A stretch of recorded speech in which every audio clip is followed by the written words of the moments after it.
How's it going, guys? Today we've got a special video in the studio. We're going to be testing out the Neewer CB300c video light. Now this is a brand new light to the market that Neewer just sent over to review, and I'm going to be comparing it to probably its biggest competitor, the Amaran 300c. Both 300 watt full RGB lights, both budget options. We're going to see which one is right for you. This brings me back to my unboxing days. Anybody remember those?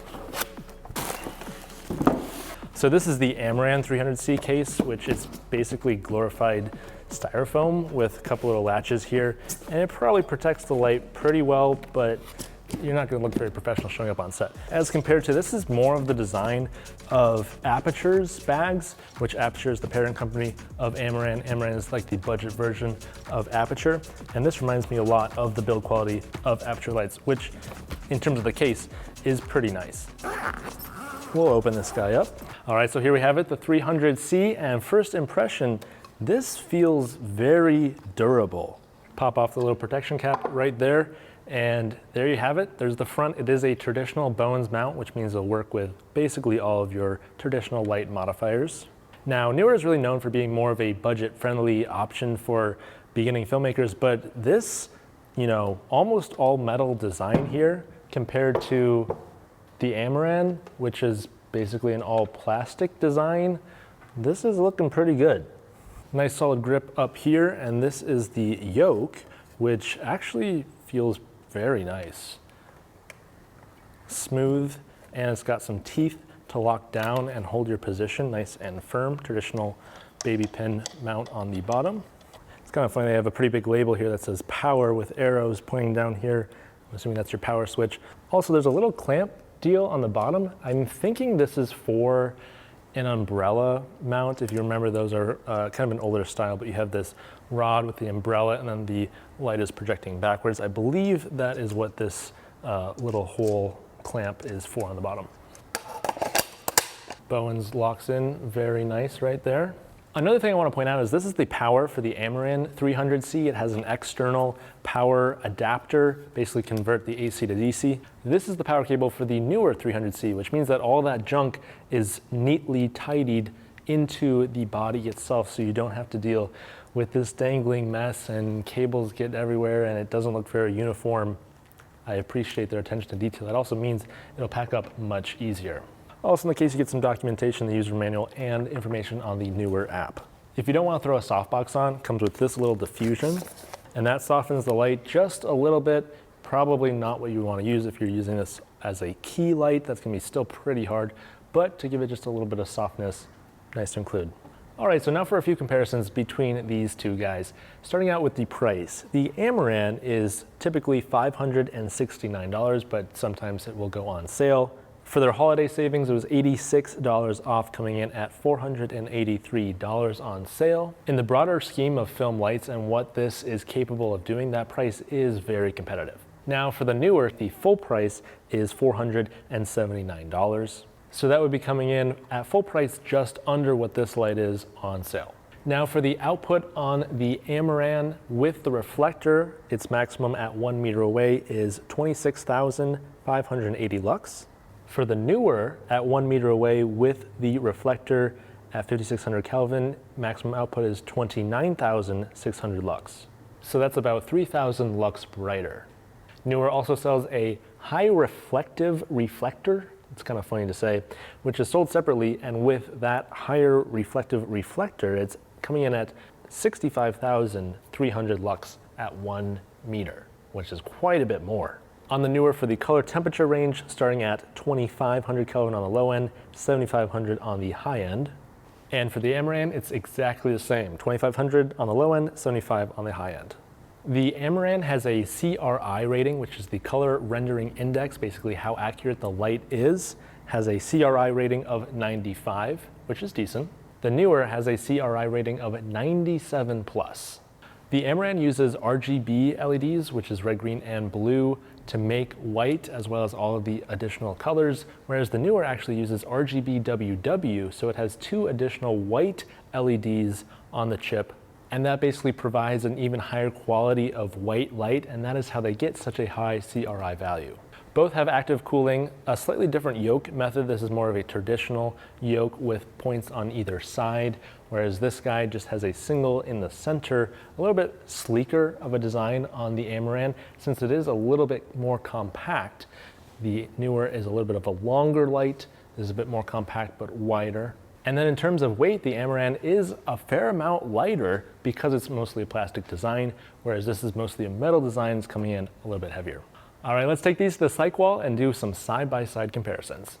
Starting off with the Amaran, which is on the left, 5600 100% intensity. This is what it looks like. And then the Neewer at 5600 Kelvin, 100% intensity on the right.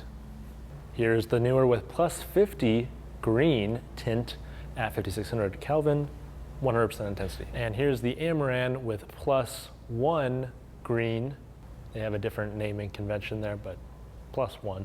And Amaran minus 1 magenta. And here's the Neewer minus 50 magenta. All right, so now we got the Amaran, still 100% intensity. Now we're in the color mode. We're at a hue of 1 degree, 100% saturation. And over on the Neewer, same 1 degree hue, 100% saturation, 100% intensity. And I must say it is noticeable how much richer this color feels, and also the brightness on the Neewer. It is a fair amount brighter, a fair amount richer in color. And here we've got a hue of 230, 100% saturation, 100% intensity on the Neewer. And on the Amaran, 230 degree hue, 100% saturation, 100% intensity. Both have very similar preset lighting modes, like running through the RGB, fire, explosion. This is a pretty cool demonstration of the impressive dimming characteristics on the Neewer, starting at 0. This is the function of intensity. You can actually change the frequency. So this is a frequency of 1 fading up. And one of the most challenging things to do with LEDs is actually fading intensity, because of the way LEDs are manufactured. Basically, with a traditional tungsten bulb, you give it a very small amount of power and it'll just slightly glow.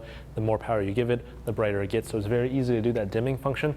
But with LEDs, since they need a minimum amount of power just to turn on, and stepping between the range is very challenging. So to see how well this performs, and typically with a cheaper LED, it's not going to have that range or that ability. It'll start jumping between different intensities. So that's pretty darn impressive. I'd say the Amaran is probably pretty similar here. They're both very smooth, but it's just something impressive to point out. I must say that the screen on the Neewer is a little bit more detailed. It's full color, and you just have a little bit more information. As you see this, you have a lot of different functions to choose from.